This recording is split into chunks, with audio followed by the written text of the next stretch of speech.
I urge you to read something like Ray Kurzweil's Age of Spiritual Machines. You will understand that these people who do not believe in the soul or God or anything else have created something. And as Kurzweil has told me himself, you'll be able to soon merge with the machine. This was him 2010, maybe telling me this. You're going to be able to merge with the machine.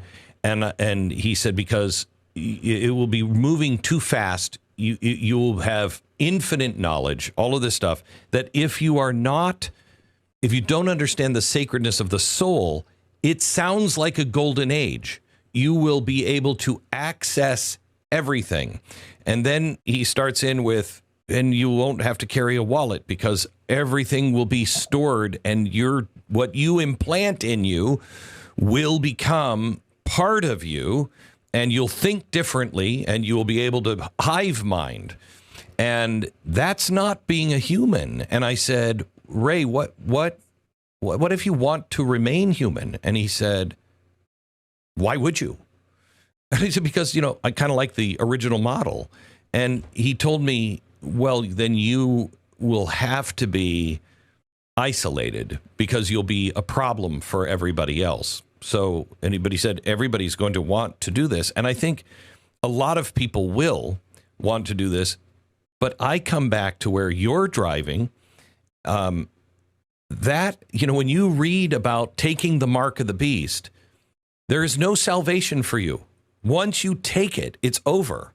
You can't untake it. You can't be redeemed at all. It's the same with this. Once you become transhuman, you can't undo that. And right. You've lost your right to salvation. And so you cannot be saved. That starts to make that scripture in Revelation work. That's precisely right. All of a sudden you're like, oh my gosh, yes, because you're not human. And many more. You can't buy and sell anymore. You could probably maybe run a business without a cell phone, without access to the internet, let's say, but it would be really, really hard, right? So that technology that we have in our hands, that our cell phones, the technology we hold in our hands is going into our brains very soon. It is going into the cerebral cortex. And rather than surfing the internet with our thumbs, we're going to be surfing the internet with this accomplice, artificial intelligence, through the speed of thought. We will be interacting with the compendium of human knowledge at the speed of thought. As soon as this technology, as soon as we merge with the machines and also with artificial intelligence. So how are you, if you just want to be an old-fashioned, homegrown, organic human being who's going to try and compete in that environment? Think about young people going to university and they decide, you know what, I don't want to upgrade. I don't want the upgrades. I don't want the enhancements. I don't want to put the technology into my biology. I don't want the chip in my cerebral cortex. How is that person going to compete with all of the transhuman, with all of the transhuman students who are accessing the compendium of human information at the speed of thought? It would be as if you are walking into a room and there's one person there that has an IQ of 20. Precisely right. They can't function. I can't have a conversation with you. I can't do anything. That's right. Because you have an IQ of 20. And that was Ray's point. Nobody wants that. Everybody wants it. And the way it's described and what you're seeing on the horizon, it is going to be described as a golden age. It is. It is. And you know what's happening here is we're going full circle back to the beginning, because our story begins in the Garden of Eden. And the temptation of the serpent was, if you eat of this fruit, surely you will not die. You will become like the gods. You will become like the gods. So it's the same temptation. And what's happening here is we are succumbing to a Faustian bargain. We are about to sell our birthright for a bowl of stew. For the advances and the advantages of posthumanism, of transhumanism, the enhancements, we are going to give away the most precious thing that we have, which is our humanity. And that's why, and you can see the slow march. You can see the cunning of the serpent, how the ground has been laid for this eventuality.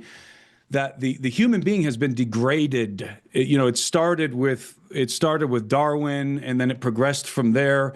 The gradual erosion of human worth, and not like not worth as an individual, but worth as a species.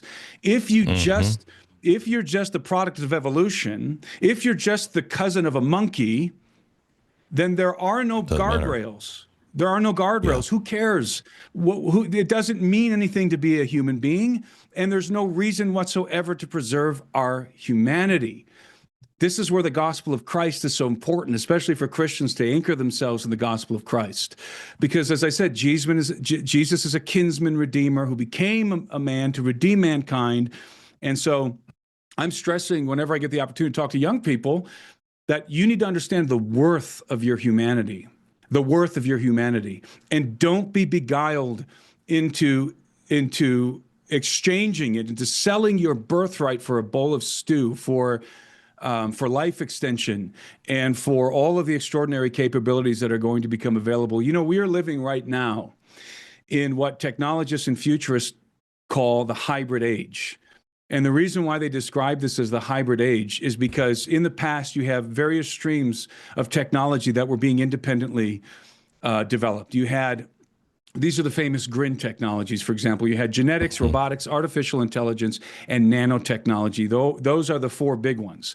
And they're being developed, each one of them as a separate stream. But today, in our time, these streams are coalescing. They're coming together. And so you now have, for example, you can take artificial intelligence, you could take artificial intelligence and insert it into a Tesla robot. And now you have an autonomous robotic being, which in the future is going to be, by the way, policing our streets, fighting our wars.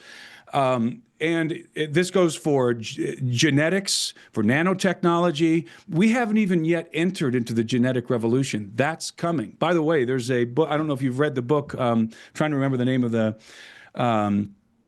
woman who wrote the book. It's called Countdown, and she predicts in the book that the sperm count of males in the West is going to 0 by 2045. In other words, we're reaching the end of our genetic rope, and lo and behold, what are we developing right now? Artificial wombs. And we are perfecting in vitro fertilization. We're reaching the end of our genetic rope, and the only way that the human species is going to be able to continue to breed, to populate, is through artificial wombs in the future. We're already, the constructs, the framework of this post-human, again, apocalypse, not utopia, apocalypse, is being constructed right in front of our eyes. Is there a line that you have in your mind? Is there I'll do this, but I won't do that? I mean, that's a very good question. That's the scary part of this. Is it's such a slippery slope. It's such a blurry line at the beginning that you don't exactly know. It'll be easier to spot in 10 years, 15 years. Right now, today, in the next 5 years, it's going to be really slippery and hard. Yes, it will, especially for our kids and our grandkids. Right. So, yeah, I have some guardrails. So, you have to talk about each one of these technologies separately, which we don't have time for. But let's talk about genetic technology. So right now, we have very effective genetic technologies that we're developing and improving. For example, we have gene therapy. Gene therapy is if I have a gene that's mutated and it's causing cancer, it's causing some other genetic disorder, you can take that same gene from another human genome, and that's the key, from another human genome that has the correct code that's not mutated, and you can take it and splice it into my genome and correct the code, right? That's human to human genetic modification. I've got no problem with that because it's human to human. We're not altering the genetic matrix of the human species that God designed. But once we start going beyond that, once we start doing one of two things, creating new sequences or integrating sequences from other kinds of creatures, then we're crossing that species barrier. We are now entering into cross-species genetics, which, by the way, is explicitly prohibited in the Bible. So cross-species genetics, this is one of the great sins of the Watchers, by the way. They engaged in miscegenation, the mixing of species. And so that's a clear guardrail to me. Human-to-human gene therapy, gene modification, I'm fine with. But as soon as you cross the species barrier or you start creating new information to insert into the human genome, you have transgressed the order of creation. Yes.